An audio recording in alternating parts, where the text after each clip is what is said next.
高中畢業季因為大量應屆畢業生當時有機車考照的需求，造成網絡預約8點開放，8點01分就額滿。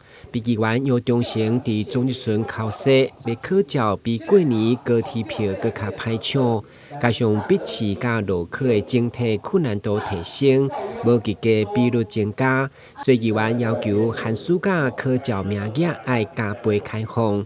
不過因為該業務是屬於監理站中央的權責，所以高雄橋回應會向監理站了解。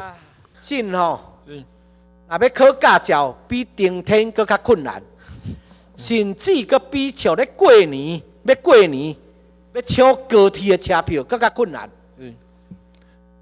一日安那接受100個考生來考駕照。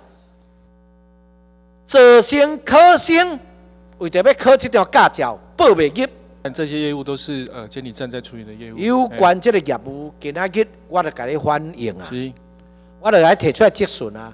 我希望你愛替阮這莘莘學子，人生第一張駕照，為什麼要考？就要考啊這艱苦。另外，會中議員嘛關心校園治理，特別是歡樂校長一旦消極對待體育，恐驚會阻礙體育發展，需要求市長為校長遴選納入體育局長作為委員的建議來主持公道。